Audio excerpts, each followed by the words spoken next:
ফরজ গোসল করার পদ্ধতি হলো, আপনার গোসল ফরজ হলে বাথরুমে গোসলখানায় গিয়ে সর্বপ্রথম আপনার শরীরের যে জায়গায় নাপাক লাগছে বা কাপড়ের যে জায়গায় নাপাক লাগছে সেই জায়গাটা কি করা, পরিষ্কার করে নেওয়া আগে। যদি আপনার জায়গাটা চিহ্নিত থাকে যে এই জায়গাটা নাপাক লাগছে, ওই জায়গাটা ধুয়ে ফেলান। এরপরে নামাজের জন্য যেভাবে আমি অজু করছি সেভাবে অজু করা।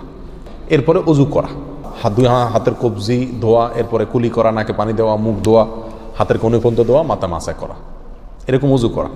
অজু করার পরে এবার আপনি গোসল করেন। সেটা শাওয়ার দিয়ে আপনি মাথার উপরে পানি ঢেলে হোক আর আপনার মগ দিয়া হোক, যেভাবে হোক আপনি গোসল করেন। গোসল করা শেষ হয়ে গেলে, গোসল করে যখন বের হয়ে যাবেন তখন যাওয়ার আগ দিয়া ওই যে পাও ধোয়া বাকি আছে হুজুর, যাওয়ার আগ দিয়া পায়ের ওখানে পানি ঢেলে টাকনো পর্যন্ত পাও ধুয়ে ফেললেন, বাস গোসল হয়ে গেল। এই ভিতরে আপনার শরীরের প্রতিটি অঙ্গের প্রতিটি জায়গায় পানি পৌঁছানোর চেষ্টা করতে হবে। প্রকাশ্য অঙ্গ যেগুলো, নাভির প্যাচ থেকে নিয়ে, বগলের নিচ থেকে নিয়ে, আঙ্গুলের চিপা থেকে নিয়ে প্রত্যেকটা জায়গায় যেন পানি যায়, সেজন্য সেখানে পানি পৌঁছানোর চেষ্টা করতে হবে। ডলার দরকার হলে ডলবে, যেভাবে ওখানে পানি পৌঁছাতে হবে। কানের প্যাঁচের ভিতরে, একেবারে গভীরে না, প্যাচগুলোর ভিতরে যেন পানি যায় সেদিকগুলো খেয়াল রাখতে হবে। কোনো একটি জায়গা যদি শুকনা থাকে তাহলে কি হবে না, ফরজ গোসল হবে না। অতএব পরিপূর্ণ শরীর যাতে ধোয়া হয় সেদিকটা খেয়াল রাখতে হবে। নেল পালিশ ইত্যাদি বা কোনো রং টং ইত্যাদির কারণে যদি কোনো আবরণ থাকে শরীরের উপরে, তাহলে সেগুলো সরা নিতে হবে, তা না হলে কি হবে না, ফরজ গোসল আদায় হবে না।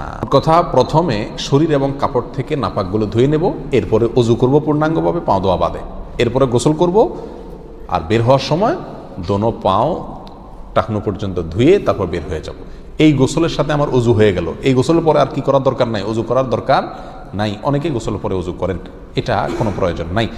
তবে কেউ যদি গোসল করা অবস্থায় তার পেশাব চলে আসে, অনেকে আছে পানির স্পর্শ লাগলে পেশাব বেশি আসে, তো গোসল করা অবস্থায় যদি তিনি পেশাব করে দেন বা অজুভঙ্গের কোনো কারণ তার ভিতরে আসে, তার বায়ু ছাড়লেন, তাহলে তো সেক্ষেত্রে অজু যেটা শুরুতে করছিল ওইটুক তো আর নাই, তাহলে তাকে আবার কি করতে হবে, নতুন করে গোসলের পরে অজু করতে হবে। এ হলো মোটামুটি ফরজ গোসলের পদ্ধতি।